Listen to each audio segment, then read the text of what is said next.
Bonjour, c'est Philippe. Bienvenue à nouveau dans l'atelier pour une troisième vidéo sur la plomberie, puisque je continue à réviser mes bases. Donc dans la première vidéo, j'avais fait une soudure à l'étain, une rasure tendre en l'occurrence. Dans la deuxième vidéo, j'avais fait un collet battu. Tout ça, ça s'était bien passé, et ça s'était bien passé parce que je l'avais déjà fait, pas mal de fois. Aujourd'hui, on va faire un troisième sujet sur les emboîtures. Alors les emboîtures, c'est quoi? C'est ce qu'il y a par exemple ici sur un collet battu tout fait, avec un système ici sur le tube d'élargissement pour venir s'emboîter sur un tuyau et on fait une soudure. Le collet battu de la dernière fois, c'était justement pour éviter ça, de passer par une emboîture et une soudure pour pouvoir directement former sur le tube le collet battu nécessaire. Et donc ça, des emboîtures, j'en ai jamais réalisé. Ça veut dire qu'à chaque fois que j'ai eu besoin de prolonger deux tubes, comme ça, et qu'est-ce que j'ai fait? J'ai mis un manchon entre les deux et j'ai fait deux soudures. Voilà. Et là, comme j'essaye à la fois de m'améliorer et puis que j'en profite pour faire des vidéos, je me suis dit, en regardant mon installation existante, oui, il y a des emboîtures. Les pros, ils font comme ça. Ils évitent de mettre des manchons. Et ça limite le nombre de soudures. Voilà. Et sachant que chaque soudure est un point un peu plus faible sur l'installation, si on peut les éviter, c'est pas plus mal. Voilà, donc aujourd'hui c'est ce qu'on va faire. Une petite emboîture que je vais essayer de faire sur ce petit bout de tube. Je ne sais pas si ça va être très simple. Pour venir le connecter là-dessus.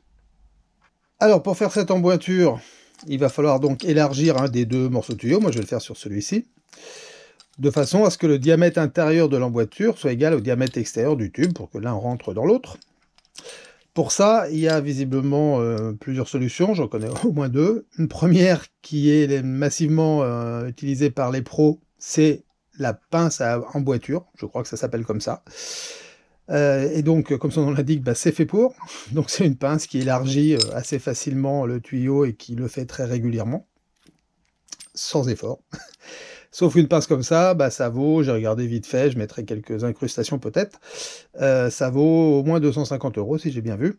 Donc si on a 3 ou 4 emboîtures à faire, je suis pas sûr que ça soit rentable. L'autre solution, j'ai trouvé cet outil-là, qui permet de réaliser des emboîtures, c'est-à-dire en le rentrant dans le tube, et évidemment en forçant à coups de marteau, permet d'élargir. On voit ici, à chaque fois, ça passe d'un diamètre, donc ici... voilà, moi je dois être là, donc ça c'est pour le diamètre 14, et donc il faut rentrer ça à l'intérieur, donc pour avoir le diamètre qui m'intéresse et pouvoir réaliser l'emboîture. Voilà, donc s'il y a enfin pas tous les niveaux, mais il y a un certain nombre de niveaux pour plus les diamètres un peu courants d'une installation de plomberie sanitaire. J'imagine qu'il y a la même chose pour des diamètres plus gros, à moins que ça soit vraiment trop difficile sur des diamètres plus gros et qu'il faille absolument une pince. Ça, je ne sais pas. Mais en tout cas, pour des diamètres comme ça doit être faisable.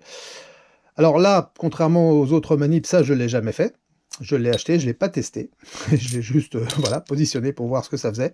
Je me doute de la suite. Donc la suite, c'est recuire le cuivre ici pour qu'il soit malléable. Mettre ça, taper en le maintenant, je ne sais pas trop comment, mais ça je vais voir, je vais essayer. Et faire ça pour que ça soit le plus régulier possible, le plus symétrique, j'imagine. On va voir comment ça se passe. C'est un vrai test en direct. Première étape, recuire le cuivre.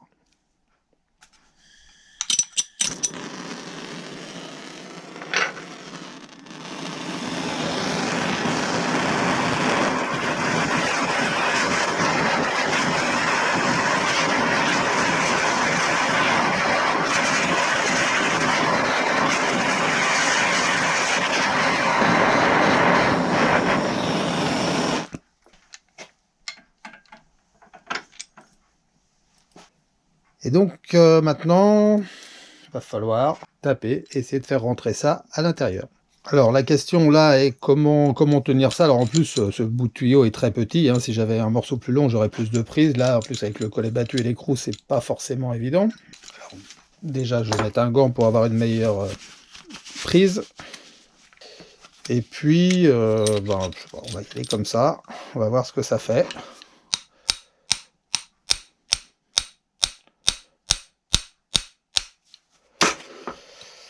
Alors, ça rentre, pour l'instant, doucement. ça continue de rentrer. Ça rentre toujours, mais là, en fait, je pense que c'est le diamètre d'après qu'il faut que j'arrive à rentrer. Ouais, c'est ça, il faut que j'arrive à rentrer l'autre. Donc ça va, j'y suis pas encore. Alors là, le problème, c'est que j'ai une bague sous mon gant et que ça va pas le faire. Je pense pas forcément à tout. Ok, donc là, je suis au début de l'élargissement. Alors, je sais pas si je pourrais pas me poser quand même. Là-dessus, ça va pas être super. Bon, j'ai un établi, ça sert à ça aussi. Ok, donc là, c'est vraiment très dur à rentrer. Et je suis en train de partir un peu de travers.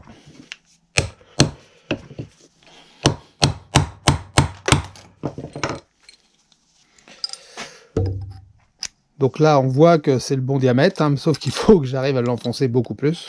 Et je me demande si mon cuivre est assez recu, parce que j'ai recu au gaz, et avec la lumière, c'est difficile de voir quelle couleur il avait, mais il était peut-être pas assez rouge brun, je crois, rouge sombre, je sais plus comment on dit. Donc ce que je vais faire, c'est que je vais le recuire avec le bigaz. Je m'en sers pas souvent, mais du coup, ça, c'est sûr que là, il arrivera au rouge comme il faut, assez rapidement, sans que ça prenne un temps fou. Alors mon chalumeau bigaz, c'est un camping gaz, hein. C'est un Oxypower 220, je ne sais plus quel est le nom exact. J'ai ça depuis des années, je m'en suis assez peu servi, j'ai fait quelques brasures avec à une autre époque. Je l'ai retesté pour voir s'il allait bien depuis le temps, il fonctionne toujours bien. Donc c'est un mélange de... Alors ici c'est une cartouche bleue avec un mélange de butane propane. Et les cartouches blanches, c'est des cartouches d'oxygène. Tout ça, ce sont des cartouches jetables, hein, donc c'est une petite solution pour des besoins occasionnels. Faut pas chercher à faire plus. Maintenant, ça brase à des températures, je crois que ça monte à 2800 degrés, je crois, de tête. Donc on peut faire des choses. Alors, on ouvre les robinets, oxygène. On vérifie que... Oui, tout va bien. On ouvre le gaz d'abord.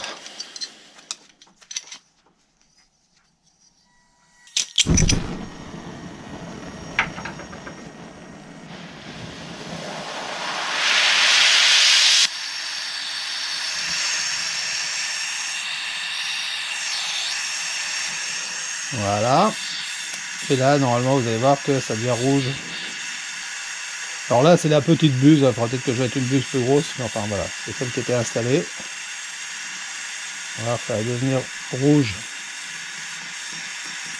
très vite. Voilà. On ferme mes robinets.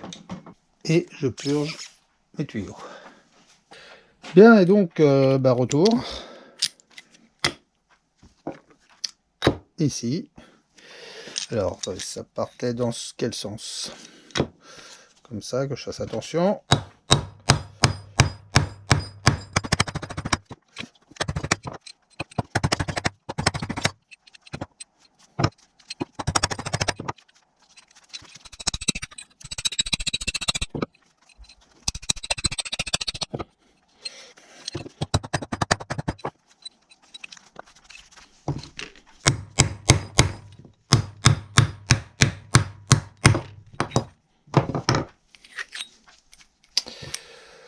Ok, alors, bon, je pense qu'il y avait encore 3 mm. Alors, ce qui se passe, hein, c'est que comme je le faisais en appuyant, alors ça, visiblement, faut pas faire ça.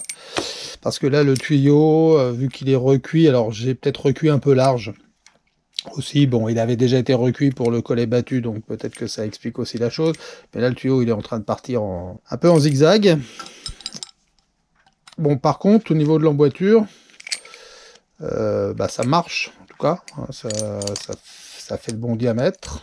Par contre, je pense que l'emboîture n'est pas assez longue par rapport à la taille d'une emboîture classique. Je pense honnêtement que ça suffirait à faire de l'étanchéité avec de l'étain au milieu.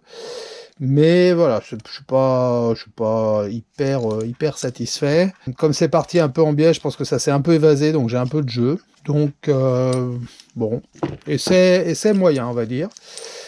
Alors, j'accuse pas l'outil, hein, je pense que c'est ma technique à moi qui est pas au point. Et donc, bah, sûrement que je serai amené à faire un deuxième essai. Je vais laisser le test tel quel, parce que je vais être honnête dans ce que je fais. C'était un test en direct. Il faut que ça reste un test en direct. C'est pas non plus catastrophique, hein, le truc, il est quand même assemblé. Là, je suis sûr que si je mets de l'étain... parce que là, c'est un peu élargi au niveau du bout du tube, mais comme ça se rétrécit, forcément, à un moment donné, c'est en contact. Je le sens, moi, en fait. Vous pouvez pas le voir dans la vidéo, mais moi, je sens que c'est en contact. Donc là, ça pourrait se braser, sans risque, en tout cas, pour la suite. Bien, donc, bilan de ce test. Comme je viens de le dire à la fin de la manip, moyen pour l'instant. Voilà, il faut que je m'améliore un peu pour pouvoir faire des beaux raccords pour mon installation. Dans le principe, bon, c'était pas très compliqué à comprendre comment ça fonctionnait. Maintenant, en effet, la problématique, c'est comment tenir la pièce, à la fois pour la tenir suffisamment, pour que, évidemment, les chocs produisent quelque chose dans la déformation, sans se faire mal, premièrement, et sans déformer la pièce. Voilà, parce que là, en m'appuyant sur le morceau de bois, sur l'établi, le tube, là, bon, ça ne se voit pas à la caméra, mais là, il est boursouflé, on voit qu'il s'est transformé, hein, donc il n'est pas très beau. Si j'étais sur un tube plus long et que j'avais recuit juste un petit bout, on aurait gardé de la rigidité, sûrement. Mais là, la pièce a été recuite de ce côté-là, donc bref, elle est entièrement recuite, donc elle se tortille un peu dans tous les sens. Donc ça, c'est quand même un problème. Et à l'intérieur, alors c'est très difficile de vous le faire voir, hein, j'imagine que ça ne se verra pas, mais on voit bien la forme quand même de l'emboîture, donc ça c'est pas mal. La longueur qui est un peu courte, donc évidemment faudrait... Bon, j'ai arrêté un peu le massacre sur le tube, mais là j'ai un bon 6-7 mm. Oui, c'est ça, j'ai 7 mm d'emboîture. Bon, c'est pas mal, mais je pense que la taille normale, c'est plus 1 cm. Donc il me manque au moins 3 mm, hein, donc, pour que l'assemblage soit correct. Voilà, je vais m'arrêter là pour aujourd'hui. C'était un test en direct. Voilà ce que ça donne. Et éventuellement, je referai un autre test en ayant amélioré la technique. Et puis un jour, je passerai l'application dans la buanderie pour préparer la future réfection de la salle de bain qui est au-dessus de la buanderie. Voilà, si vous avez aimé ce test, quand même, malgré le résultat, si ça vous a intéressé, eh ben, mettez un like quand même, abonnez-vous si vous voulez voir la suite et le prochain test, qui sera meilleur forcément.